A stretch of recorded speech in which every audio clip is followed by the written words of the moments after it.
Never, ever, ever invest in Orange County when you're looking for a property that could be a short-term rental. Never, ever invest in any area if you're looking for a short-term rental without doing your research. And also realize that even though short-term rentals may be allowed today, those ordinances, rules, regulations can change, all by one vote. There's been countless areas from San Diego, Orange County, all the way to Charleston, South Carolina, where homes have been in the same family name for decades and decades, for centuries.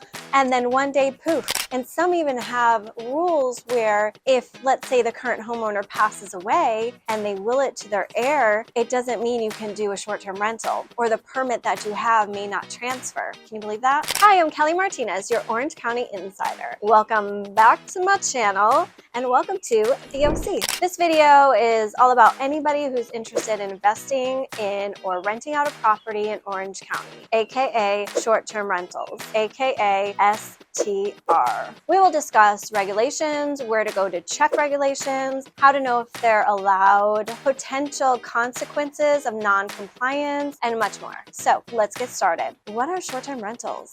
Okay, first off, what do we mean by short-term rentals? These are properties rented out for less than 30 days, often through platforms like Airbnb and VRBO. While they can be lucrative, it's essential to navigate the local laws carefully. And I feel like the past 10 years, maybe, short-term rentals, being an owner of a short-term rental has been quite the trend. It's cool in a sense. And then you talk to your friends or family that have them and they tell you all the horrible stories, all their experiences.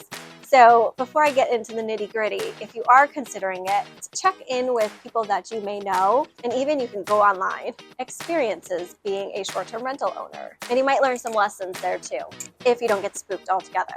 Ask my friend Jodie. Hi, Jodie.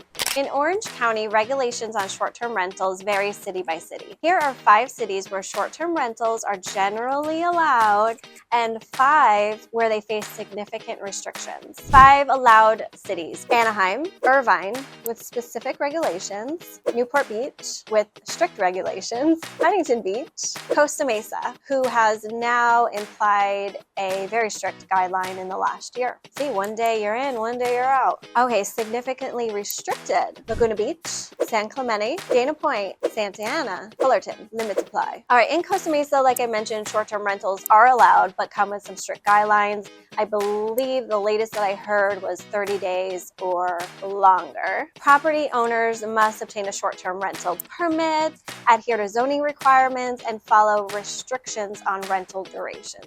And if you're in a homeowner association, you got to check with them too, because even though your area may allow it, your HOA may not. How to verify if short-term rentals are allowed. To verify if short-term rentals are allowed, here are some exact websites to check. You can also rely on your real estate agent.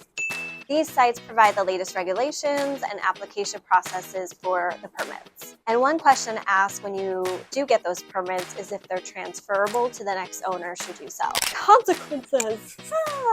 All right, let's discuss the risks. Operating without a permit can lead to fines that can escalate quickly. Who's got time for fines? Legal actions from neighbors or the city, loss of income if your rental is shut down. And then there's insurance. Insurance issues may arise if an accident occurs.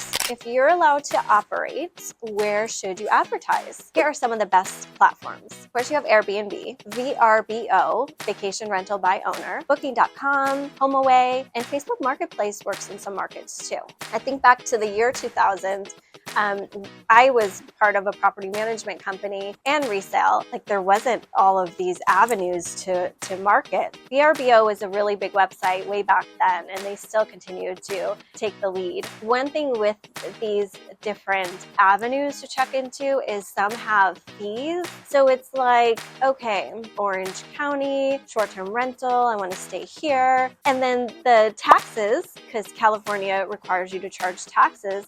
And then on top of that, whatever the site's fee is. So it can get really expensive. So sometimes I'll notice on these sites kind of have camouflaged into the comments the contact info for the homeowner. That way you can go around these extra fees. but that is not above board, so wouldn't suggest it. Most of these platforms charge fees, typically a percentage of the rental price, so factor that into your pricing strategy. And of course, if you have a management company who's doing this for you, which I highly recommend, check in with me if you need a good property management company. Okay, let's not forget about taxes. In California, short-term rental hosts are required to collect and remit the transient occupant tax, TOT, which varies by city. Make sure to check the local rate and regulations on your city's website. Okay, for example, in Newport Beach and Irvine, the TOT is currently around 10%. Proper accounting will help you stay compliant and avoid any fines. Tips for compliance.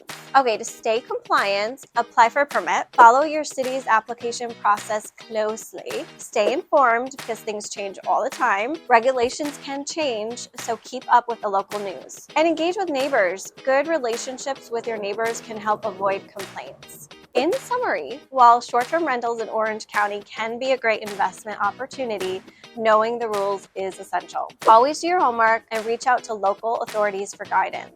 Ask your agent. If you found this video helpful, please give me a thumbs up, subscribe for more insights, and drop any questions into the comments below. Bye!